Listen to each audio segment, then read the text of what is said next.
Hi all, welcome to car matters official. അപ്പം ഇന്ന് നമ്മൾ നോക്കുന്നത് ഒരു ഇലക്ട്രിക് വെഹിക്കിളിനെ പറ്റിയുള്ള വീഡിയോ ആണ്.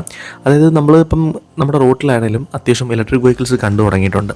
നമ്പർ ഓഫ് ഇലക്ട്രിക് വെഹിക്കിൾസ് കൂടാൻ തുടങ്ങി. നമ്മുടെ റോഡിലുള്ള സെയിൽസ് നല്ല രീതിക്ക് ഇമ്പ്രൂവ് ആയിട്ടുണ്ട്. 2 വീലേഴ്സിൻ്റെ കാര്യത്തിലാണ് ഏറ്റവും കൂടുതലെങ്കിലും തൊട്ട് പുറകിൽ തന്നെ 4 വീലേഴ്സും ഉണ്ട്. ഇലക്ട്രിക് വെഹിക്കിൾസ് എടുക്കാൻ മടിച്ച പല ആൾക്കാരും ഇപ്പോൾ ആ ഒരു മൈൻഡ് ഇതൊക്കെ സെറ്റ് ചെയ്തിട്ട് വെഹിക്കിൾസിലേക്ക് വരുന്നുണ്ട്. അതിൽ ഏറ്റവും കൂടുതൽ ശരിക്കും കേരളത്തിലാണ് ഇത്രയും അധികം വെഹിക്കിൾ വിൽക്കുന്നത്. നമുക്ക് ഹോം ചാർജിങ് കാര്യങ്ങൾ അവൈലബിലിറ്റി കൂടുതലായതും വലിയൊരു സംഭവം തന്നെയാണ് അതിനകത്ത്. അപ്പോൾ നിലവിൽ നമ്മുടെ ഇന്ത്യയിൽ ഏറ്റവും കൂടുതൽ സെയിൽസ് ഉള്ള ബ്രാൻഡ്, ഇലക്ട്രിക് വെഹിക്കിൾ സെയിലുള്ള ബ്രാൻഡ് ശരിക്കും ടാറ്റ മോട്ടോഴ്സ് ആണ് 4 വീലേഴ്സിൻ്റെ കാര്യത്തിൽ. റേഞ്ച് ഓഫ് പ്രൊഡക്ട്സ്, അവർക്ക് എല്ലാ റേഞ്ചിലും ഇപ്പോൾ പ്രൊഡക്ട്സ് ഉണ്ട്, അത് വലിയൊരു പങ്ക് വഹിക്കുന്ന കാര്യമാണ്. അപ്പം അതിൽ അവരുടെ ഇൻട്രൊഡക്ടറി പ്രൊഡക്റ്റാണ് ടിയാഗോ. അത്യാവശ്യം പെട്രോൾ ആണെങ്കിലും നല്ല സക്സസ്ഫുൾ ആയിട്ടുള്ളൊരു മോഡലാണ്. EVയും അതുപോലെ തന്നെ സക്സസ് ആയി. അപ്പോൾ അവൻ്റെ 25 മോഡൽ അപ്ഡേറ്റഡ് ആയിട്ട് ചെറിയൊരു വേർഷൻ അവർ കൊണ്ടുവന്നിട്ടുണ്ട്. കുറച്ച് കോസ്മെറ്റിക് ചേഞ്ചസും കാര്യങ്ങളും പിന്നെ കുറച്ച് ഫീച്ചേഴ്സ് ആഡ് ഓൺ ആയിട്ടാണ് വെഹിക്കിൾ വന്നിരിക്കുന്നത്. ആദ്യം തന്നെ നമുക്ക് പുറമേ എന്തൊക്കെ മാറ്റങ്ങൾ വന്നിട്ടുണ്ടെന്ന് നോക്കാം. ഓവറോൾ ഡിസൈനിൽ വലിയ ചേഞ്ച് ഒന്നുമില്ല. ഓരോ എലമെൻറ്റ്സ് ആണ് അവർ ചേഞ്ച് ചെയ്തിരിക്കുന്നത്. ഇപ്പോൾ എടുത്തു പറയാനായിട്ട് നേരത്തെ ഹാലജൻ പ്രൊജക്ടർ ആയിരുന്നു വെഹിക്കിളിൽ വന്നുകൊണ്ടിരുന്നത്.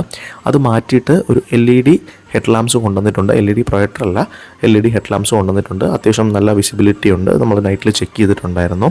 അതുപോലെ തന്നെ എയർ ഡാംസിൻ്റെ ഡിസൈനിലും ചെറിയൊരു മാറ്റം വന്നിട്ടുണ്ട്. ബാക്കി എല്ലാ വെഹിക്കിൾസിലും ഉള്ള പോലെ ഇപ്പം നെക്സോണിലും കേവിലും ഒക്കെ ശ്രദ്ധിച്ചാൽ അറിയാം, ആ ഒരു പിരമിഡ് ടൈപ്പ്, ഒരു ട്രയാങ്കിൾ ടൈപ്പ് ഡിസൈൻ ഉണ്ട്. ആ ഒരു ഡിസൈൻ പാറ്റേൺ ശരിക്കും ഈ വെഹിക്കിളിലും കൊണ്ടുവന്നു. അതുപോലെ തന്നെ ഫ്രണ്ടിൽ നേരത്തെ ആ ഒരു ലൈൻ ഉണ്ടായിരുന്നു, ഒരു ബ്ലൂ ലൈനിൽ ഒരു പോർഷൻ കൊടുത്തിട്ടുണ്ടായിരുന്നു. അതിപ്പോൾ എല്ലാ വെഹിക്കിളിലും വേറൊരു കളറിൽ, ഒരു ഗ്രേ കളറിലാക്കിയിട്ടുണ്ട്. അപ്പോൾ ഫ്രണ്ട് പോർഷനിൽ അവർ സ്കിപ്പ് ചെയ്തൊരു കാര്യം ഫോഗ് ലാംപ്സ് ആണ്. ഇപ്പോൾ നമ്മൾ കാണുന്നത് ടോപ്പ് വേരിയൻ്റ് ആണ്, XZ+ TechLux എന്ന് പറയുന്നത്. അപ്പോൾ അതിലെ ഫോഗ് ലാംപ്സ് അവരെടുത്ത് മാറ്റിയിട്ടുണ്ട്. ഇപ്പോൾ DRLs മാത്രമേ ഉള്ളൂ. ആ സ്ലോട്ട് അവിടെ ഫ്രീ ആണ്. റിയർ പോർഷനിലേക്ക് പോകുമ്പം എടുത്തു പറയത്തക്ക മാറ്റങ്ങളും കാര്യങ്ങളും ഒന്നുമില്ല. നേരത്തെ ഉണ്ടായിരുന്ന ആൻറ്റിന മാറ്റിയിട്ട് ഇപ്പം ഷാർക്ക് ഫിൻ ആൻറ്റിന കൊണ്ടുവന്നിട്ടുണ്ട്. പിന്നെ ശരിക്കും വെളിയിൽ അധികം ചേഞ്ചസ് വന്നിട്ടില്ല ഈ പറയുന്ന കാര്യങ്ങളല്ലാതെ. പിന്നെ ഉള്ളത് എടുത്തു പറയാൻ കളേഴ്സാണ്. അരിസോണ ബ്ലൂ, ഇപ്പം നമ്മൾ കാണുന്ന സൂപ്പർനോവ കോപ്പൺ എന്ന കളറ്, അതുപോലെ തന്നെ ചിൽ ലൈം എന്ന് പറഞ്ഞിട്ട് ഒരു യെല്ലോ കളർ, അങ്ങനെ 3 കളർ അവർ പുതുതായിട്ട് ഇൻട്രൊഡ്യൂസ് ചെയ്തിട്ടുണ്ട്. നേരത്തെ ഉണ്ടായിരുന്ന ട്രോപ്പിക്കൽ മിസ്റ്റ്, അതുപോലെ മിഡ് നൈറ്റ് പ്ലം എന്ന് പറയുന്ന 2 കളർ അവർ മാറ്റി. അത് റീപ്ലേസ് ചെയ്തുകൊണ്ടാണ് ഈ ഒരു 3 കളേഴ്സ് വന്നിട്ടുള്ളത്. അതുപോലെ പഴയ ടീൽ ബ്ലൂ എന്ന് പറയുന്ന കളറും ഡയറ്റോണ ഗ്രേയും വൈറ്റും ഇപ്പോഴും റണ്ണിങ് തന്നെയാണ്. ഇനിയിപ്പോൾ വെഹിക്കിളിൻ്റെ ഇൻറ്റീരിയറിലേക്ക് കിടക്കുമ്പം ആദ്യം നമുക്ക് സ്ട്രൈക്ക് ചെയ്യുന്നത് ആ ഒരു ഏറ്റവും പുതിയ സ്റ്റിയറിംഗ് വീൽസാണ്. ടിയാഗോയിൽ ഒഴികെ ബാക്കി എല്ലാ വെഹിക്കിൾസിലും അവർ 2 സ്പോക്ക് സ്റ്റിയറിംഗ് വീൽസ് കൊണ്ടുവന്നിട്ടുണ്ടായിരുന്നു. EVയുടെ കാര്യമാണ്. അപ്പോൾ അതാ ഇപ്പം നമ്മുടെ ടിയാഗോയിലും 2 സ്പോക്ക് സ്റ്റിയറിംഗ് വീൽ കൊണ്ടുവന്നു. പഴയ സ്റ്റിയറിംഗ് വീലും നല്ലത് തന്നെയായിരുന്നു ടിയാഗോയിൽ ഉണ്ടായിരുന്നത്. അപ്പം ഓരോ മാറ്റങ്ങൾ വേണം എന്നുള്ള രീതിയിൽ അവർ ഈ ഒരു വെഹിക്കിളിലും ആ ഒരു സ്റ്റിയറിംഗ് വീൽ കൊണ്ടുവന്നു. ലെതർ റാപ്പും കാര്യങ്ങളൊക്കെ വന്നിട്ടുണ്ട്. ടോപ്പ് വേരിയൻറ്റിലാണ് ലെതർ റാപ്പ് വരുന്നത്. താഴെയുള്ള വേരിയൻസിൽ ലെതർ റാപ്പിംഗ് വരില്ല. സാധാരണ സ്റ്റിയറിംഗ് മാത്രമേ വരുള്ളൂ. ഗ്രിപ്പ് കാര്യങ്ങൾ വേണം നമുക്ക് ആഡ് ചെയ്യാം. അതിനുശേഷം നമ്മൾ പഞ്ചിലൊക്കെ കാണുന്ന അതേ ഒരു സെയിം സൈസിലുള്ള 10 ഇഞ്ചിൻ്റെ ഒരു wireless Android auto apple CarPlay support ചെയ്യുന്ന ടച്ച് സ്ക്രീൻ സിസ്റ്റം ടിയാഗോയിലും എത്തിച്ചിട്ടുണ്ട്. ടോപ്പ് വേരിയൻറ്റ് XZ+ TechLuxലാണ് ഈ ഒരു മാറ്റങ്ങളെല്ലാം എടുത്ത് വന്നിരിക്കുന്നത്. അപ്പോൾ ഈ ഒരു മോഡൽ, ഈ ഒരു 10 ഇഞ്ച് ടച്ച് സ്ക്രീൻ നമുക്ക് ഈ ഒരു വേരിയൻറ്റിൽ മാത്രമേ കിട്ടുള്ളൂ. അതിൽ നമുക്ക് മറ്റേ വെഹിക്കിൾസ് ആക്റ്റീവ് TV എന്ന് പറയുന്ന ഒഴിച്ച് ബാക്കി എല്ലാ ഫങ്ഷൻസും നമുക്ക് ഈ ഒരു സിസ്റ്റത്തിലും കിട്ടുന്നുണ്ട്. ഈ സിസ്റ്റത്തിൻ്റെ ടച്ച് റെസ്പോൺസും കാര്യങ്ങളൊക്കെ തന്നെ അടിപൊളിയാണ്. ഒരു പ്രീമിയംസ് നമുക്കിതിൽ തോന്നും. അത്യാവശ്യം അതിൽ കൊടുത്തേക്കുന്ന ആനിമേഷൻസും കാര്യങ്ങളും, അതുപോലെ AC കൺട്രോൾസ്, അങ്ങനെയുള്ള കൺട്രോൾസ് എല്ലാം നമുക്ക് ഈ ഒരു സ്ക്രീനിലൂടെ തന്നെ കൺട്രോൾ ചെയ്യാൻ പറ്റും. അത് നേരത്തെ നമ്മുടെ പഞ്ചിലൊക്കെ കാണുന്ന അതേ സെയിം ഒരു സിസ്റ്റമാണ്. അതിൻ്റെ ആനിമേഷനിലൊക്കെ കളേഴ്സിലൊക്കെ ചെറിയൊരു വ്യത്യാസം ഉണ്ടെന്നേ ഉള്ളൂ. പിന്നെ അതുപോലെ Arcade.tv എന്ന് പറഞ്ഞ് പഞ്ചിലൊക്കെ വരുന്ന ഒരു ഓപ്ഷൻ, പഞ്ചിലോ കേവിലൊക്കെ വരുന്ന ഒരു ആപ്സ്യൂട്ട് ഉണ്ട്. ആ ഒരു സംഭവം ഇതിൽ ഇല്ല, അതെടുത്ത് മാറ്റിയിട്ടുണ്ട്. ബാക്കി നമുക്ക് അത്യാവശ്യം വേണ്ട ഫീച്ചേഴ്സും കാര്യങ്ങളും ഒക്കെ തന്നെ ഈ ഒരു സ്ക്രീനിൽ കിട്ടും. പിന്നെ അതിന് തൊട്ട് താഴെയായിട്ട് Tiago.tv എന്ന് പറഞ്ഞിട്ടൊരു ബാഡ്ജിങ് ഇപ്പോൾ വന്നിട്ടുണ്ട്. നേരത്തെ ഉള്ള വെഹിക്കിളിൽ അതില്ലായിരുന്നു. അതും ഒരു ചേഞ്ചായിട്ടാണ് ഇപ്പോൾ വന്നിരിക്കുന്നത്. അതുപോലെ താഴെയുള്ള സ്വിച്ചസും കാര്യങ്ങളും അതുപോലെ AC കൺട്രോൾസും എല്ലാം നേരത്തെ ഉണ്ടായിരുന്ന 24 മോഡൽ പോലെ തന്നെ, വേറെ വ്യത്യാസവും കാര്യങ്ങളും ഒന്നും വന്നിട്ടില്ല. XZ+ TechLux എന്ന വേരിയൻറ്റിൽ നിങ്ങൾക്ക് അറിയുന്ന പോലെ തന്നെ പുഷ് ബട്ടൺ സ്റ്റാർട്ടാണ് വെഹിക്കിളിൽ വരുന്നത്. ബാക്കിയുള്ള വേരിയൻസിലെല്ലാം സാധാരണ കീനോബും കാര്യങ്ങളൊക്കെ തന്നെയാണ്.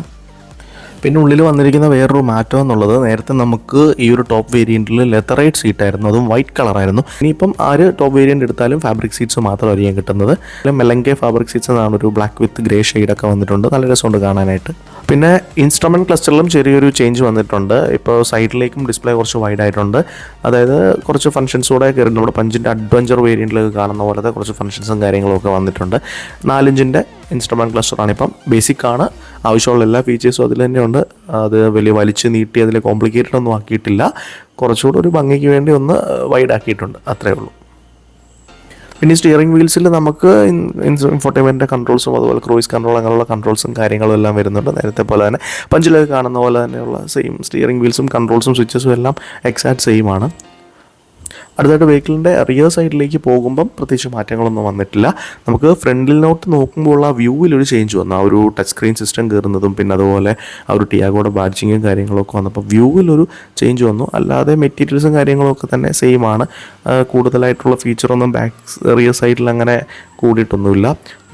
സീറ്റ്സ് കംഫർട്ടബിളാണ്. ടിയാഗോ സീറ്റ്സ് ശരിക്കും ടിയാഗോ വളരെ കംഫർട്ടബിൾ ആയിട്ടുള്ളൊരു വണ്ടിയാണ്. യാത്ര ചെയ്യാനാണെങ്കിലും നമുക്കങ്ങനെ ഓടിക്കാനാണെങ്കിലും നമുക്ക് മടുപ്പ് കാര്യങ്ങളൊന്നും തോന്നാത്തൊരു വണ്ടിയാണ് ടിയാഗോ.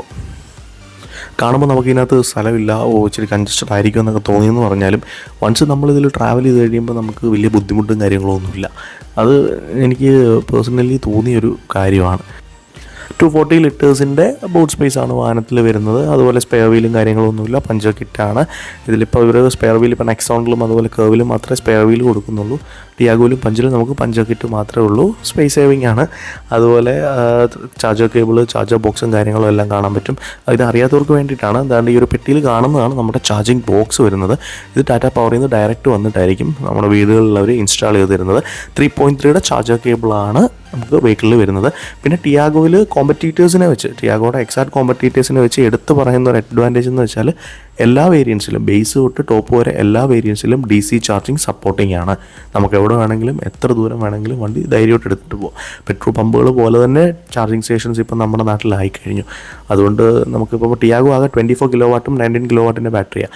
ഇൻ കേസ് ഇത് 24 കിലോവാട്ടിൻ്റെ ബാറ്ററി ആണെങ്കിലും നമുക്ക് ചാർജ് ചെയ്യാൻ വലിയ ടൈമൊന്നും, ഒരു 50% ഉണ്ടെങ്കിൽ ബാക്കി 50 ആക്കാൻ വേണ്ടി ഒരു 20 മിനിറ്റ്സ് നമ്മൾ സ്പെൻഡ് ചെയ്യേണ്ട ആവശ്യമേ വരുന്നുള്ളൂ. വലിയ ബാറ്ററി പാക്കും കാര്യങ്ങളൊന്നുമല്ല. വെഹിക്കിൾ പെട്ടെന്ന് ചാർജായി നമുക്ക് പെട്ടെന്ന് തന്നെ കൊണ്ടു നടക്കാൻ പറ്റും വണ്ടി. അതുപോലെ സിറ്റി കമ്മ്യൂട്ടും കാര്യങ്ങളും എല്ലാം കൊണ്ടു നടക്കാൻ ഈ ചെറിയ വണ്ടി ആയതുകൊണ്ട് തന്നെ പാർക്ക് ചെയ്യാനും എല്ലാം ഈസി ആയിട്ടുള്ളൊരു വണ്ടിയാണ്. വെഹിക്കിളിൻ്റെ പവർ ഫിഗേഴ്സിലൊന്നും മാറ്റമൊന്നുമില്ല. പിന്നെ എടുത്തു പറയാനായിട്ടുള്ളൊരു സംഭവം എന്ന് വെച്ചാൽ ഹിൽ ഹോൾഡ് എന്ന ഫീച്ചർ വെഹിക്കിളിൽ എത്തിയിട്ടുണ്ട്. ടോപ്പ് വേരിയൻറ്റിലാണ് കിട്ടുന്നത്. നേരത്തെ ടിയാഗോയ്ക്ക് ഉണ്ടായിരുന്ന ഒരു വലിയ ഡ്രോബാക്ക് ആയിരുന്നു ഹിൽ ഹോൾഡ് ഇല്ല എന്നുള്ളത്. അത് പരിഹരിച്ചുകൊണ്ട് ഇപ്പം ഹിൽ ഹോൾഡ് അവർ കൊണ്ടുവന്നിട്ടുണ്ട് ഈ വെഹിക്കിളിൽ. ഞാൻ ട്രൈ ചെയ്ത് നോക്കി, അത്യാവശ്യം നല്ലപോലെ അത് വർക്ക് ചെയ്യുന്നുണ്ട്. അതുപോലെ നമുക്ക് വേറൊരു ഫീച്ചറായിട്ട് ESPയും കൊണ്ടുവന്നിട്ടുണ്ട് വെഹിക്കിളിൽ. ഇപ്പോൾ ഏറ്റവും പുതിയ വെഹിക്കിളിൽ ESP കൺട്രോളും കൊണ്ടുവന്നിട്ടുണ്ട്. അപ്പം 2025 ഒരു ഇലക്ട്രിക് വെഹിക്കിൾ എടുക്കാൻ ഇനിഷ്യേറ്റീവ് എടുത്തിരിക്കുന്ന ആളാണ് നിങ്ങളെന്നുണ്ടെങ്കിൽ നിങ്ങൾക്ക് വേണ്ടത് ഒരു ചെറിയ കാറാണ്. സിറ്റി കമ്മ്യൂട്ട് കാര്യങ്ങളൊക്കെ ഒരു 200 കിലോമീറ്റർ പ്രാക്ടിക്കൽ റേഞ്ചിലുള്ളൊരു വണ്ടിയാണെന്നുണ്ടെങ്കിൽ തീർച്ചയായും നിങ്ങൾക്ക് ടിയാഗോ EV നോക്കാം. അതിന് മുമ്പ് നിങ്ങൾ ടിയാഗോ EV ആദ്യം പോയി ഒന്ന് ടെസ്റ്റ് ഡ്രൈവ് ചെയ്യുക. ടെസ്റ്റ് ഡ്രൈവ് ചെയ്തതിന് ശേഷം നിങ്ങളുടെ എന്താണ് നിങ്ങൾക്ക് ഉണ്ടായ ഫീൽ എന്നുള്ളത് ഇവിടെ വന്നൊന്ന് കമൻറ്റ് ചെയ്യുക. കമൻറ്റ് ചെയ്യുമ്പോൾ ഗുണമെന്ന് വെച്ചാൽ ബാക്കിയുള്ള ആൾക്കാർക്കും അത് ഹെൽപ്ഫുൾ ആവും. അവർക്ക് നേരിട്ടുള്ള മീൻസ് ജെനുവിൻലി ഉള്ള ആ ഒരു കമൻസും കാര്യങ്ങളൊക്കെ എല്ലാവർക്കും അത് ഹെൽപ്ഫുൾ ആവും. ടിയാഗോ EVയുടെ ഒരു ഡ്രൈവ് വീഡിയോ നമ്മളിതിൻ്റെ പാർട്ട് 2 ആയിട്ട് എന്തായാലും പോസ്റ്റ് ചെയ്യുന്നതായിരിക്കും. അപ്പം നമ്മുടെ ചാനൽ സബ്സ്ക്രൈബ് ചെയ്യാത്ത ആരെങ്കിലും ഈ ഒരു വീഡിയോ കാണുന്നുണ്ടെങ്കിൽ നമ്മുടെ ചാനലൊന്ന് സബ്സ്ക്രൈബ് ചെയ്യുക. അതുപോലെ നിങ്ങളുടെ ഫീഡ്ബാക്ക് ലൈക്സായിട്ടും അതുപോലെ കമൻസായിട്ടും നമുക്ക് പറയുക നമ്മുടെ അടുത്ത്. അതൊക്കെയാണ് നമുക്ക് ഇമ്പ്രൂവ് ചെയ്യാനുള്ള ഓരോ കാര്യങ്ങൾ. അപ്പോൾ നമുക്ക് അടുത്ത വീഡിയോയിൽ കാണാം. ബൈ.